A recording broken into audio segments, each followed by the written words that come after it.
On me dit que je pourrais être le premier romain chrétien ici, à Jérusalem. Ils m'ont demandé de donner mon témoignage. Soldats romains ne sont pas censés s'impliquer dans les questions de politique ou de religion. Alors, vous me pardonnerez si je ne suis pas très enthousiaste à ce sujet. Vous ne pouvez pas être terriblement enthousiaste sur moi d'être ici, après.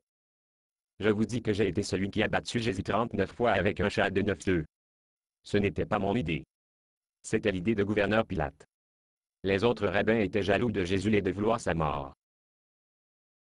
Mais le gouverneur Pilate ne pouvait pas trouver quelque chose à le pendre. Il réfléchit, un battant les satisferait.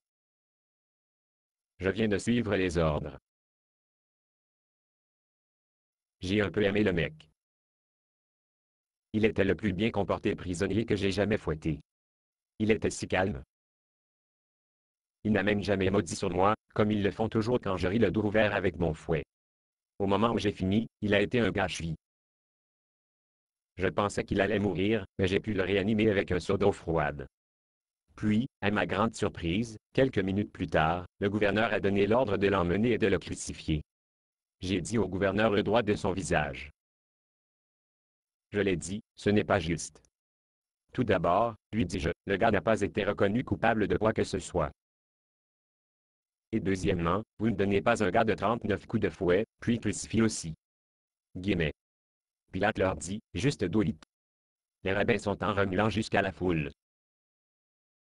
Si nous ne nous débarrassons pas de lui, nous allons avoir une émeute sur nos mains. Qu'allais-je faire? Désobéir.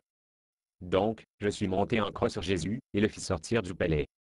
À l'heure actuelle, il y avait des milliers de personnes, le long des rues sur le chemin de Golgotha ce jour-là. Presque autant de personnes, comme le montre le dimanche précédent à l'accueillir comme le roi Messie. Et je ne sais pas comment ils ont tout découvert l'exécution. Les autres rabbins essayaient de garder le procès d'un secret. Mais les gens ont découvert de toute façon. La plupart des gens pleuraient en essayant d'atteindre et de toucher Jésus une dernière fois.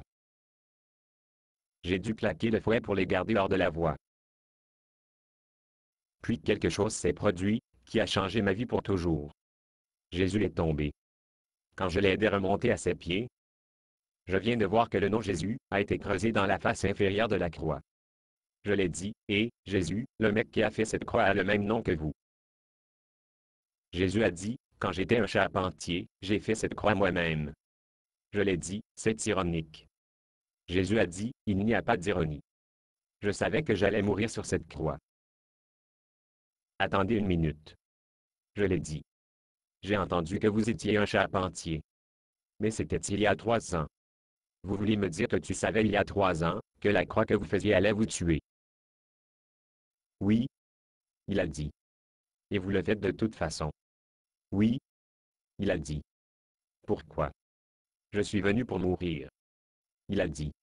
Vous êtes vraiment le roi des Juifs, ne sont pas vous? Oui. Il a dit. Eh bien, je ne pouvais pas laisser un roi porter sa croix. Alors, j'ai choisi le plus grand homme que j'ai pu trouver dans la foule, et lui fis porter la croix du reste du chemin du Golgotha. Il a été moins que je puisse faire pour un roi en visite. Puis, 3 jours plus tard, eh bien, vous savez le reste. Basé sur une pièce de Bob Tsuna. Condition d'utilisation, ne pas vendre une partie de ce script, même si vous le réécrire. Ne payez pas les redevances, même si vous faites de l'argent à partir de performances. Vous pouvez reproduire et distribuer ce script librement, mais toutes les copies doivent contenir cette déclaration de copyright.